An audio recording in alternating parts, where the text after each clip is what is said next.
Start leatherworking for 30 bucks? Oh, yeah, let's go.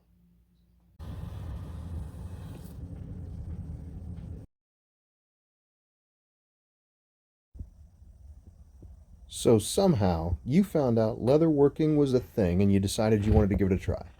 However, you don't want to invest a lot of money into it until you're absolutely sure that it's something you really want to keep up with. So you're going to need a couple few things. The first thing you need is a space.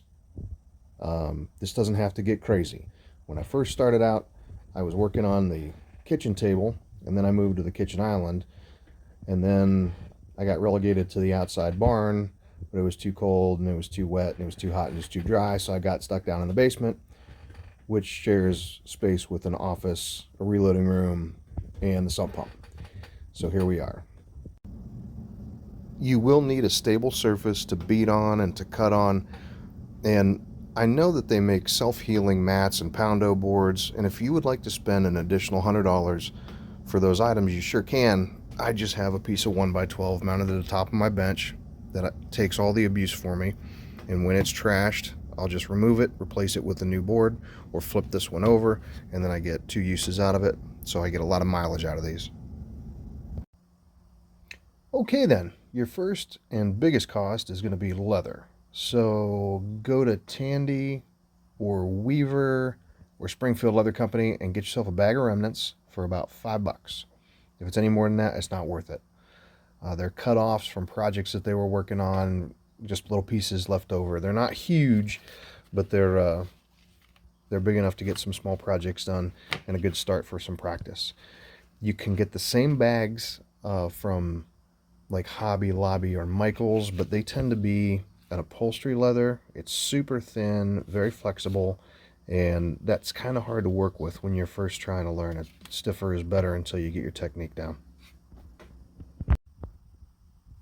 If you have a friend who suckered you into this hobby, go back and hit them up because there isn't a single leather worker in the world that doesn't have that box somewhere in their shop.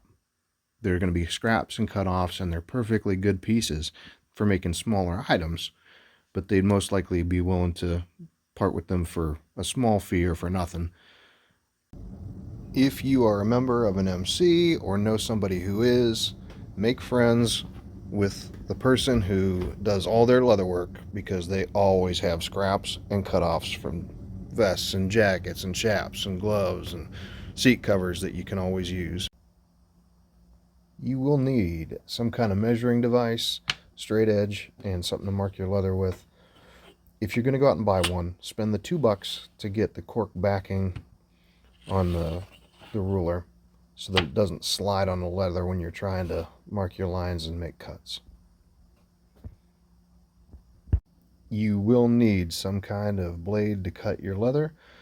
I use the utility knife. I like the interchangeable blades. I strop them in between to keep them honed up, but when they finally start dying on me, I just pull that blade out, turn it around, and it's got a backside on it, so I get 2 uses out of each one, and I get 50 in a pack, so they last me forever.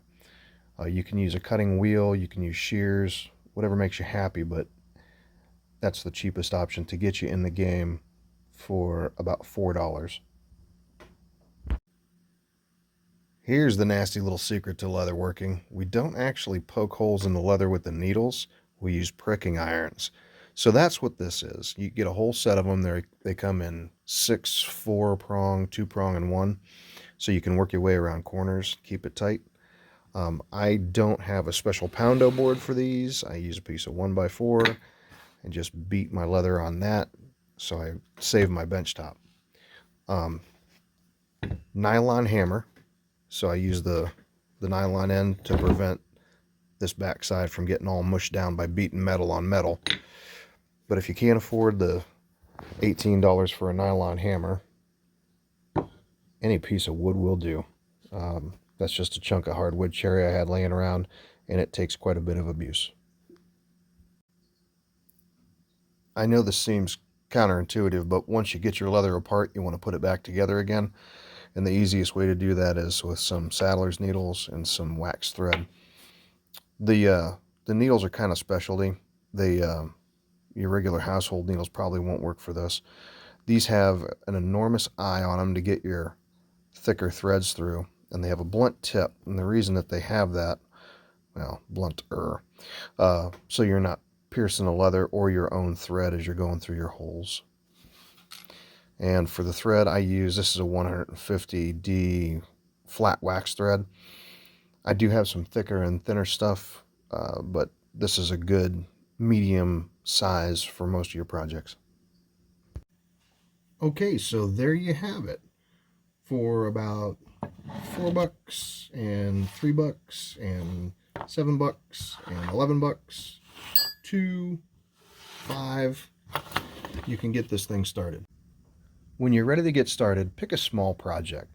Don't get too ambitious right out of the gate. Just do a little pouch for something useful.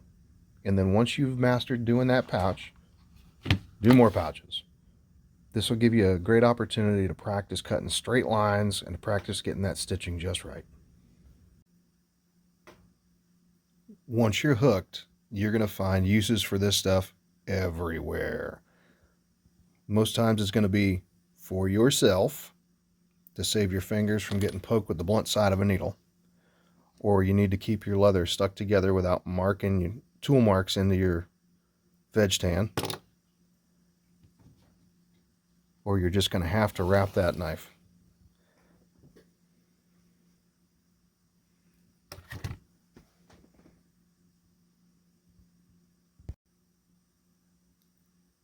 Where this craft starts getting expensive is when you have to have a very particular piece of leather or a particular color or a particular finish, and you start getting picky.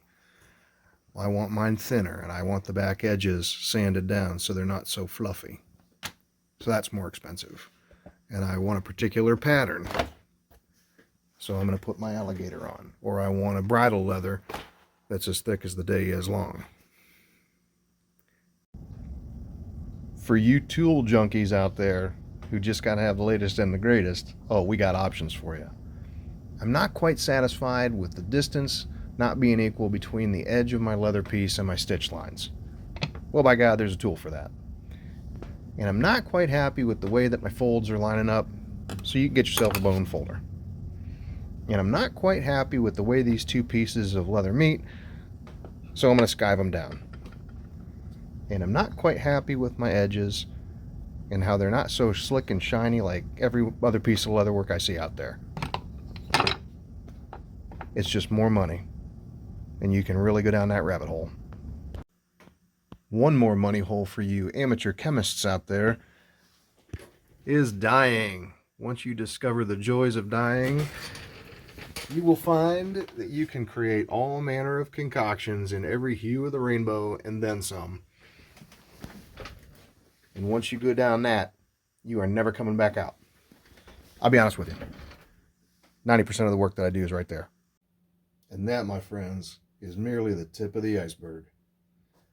We haven't talked about lacing. We haven't talked about machinery. I mean, you can get sewing machines and clicker die presses and all kinds of stuff.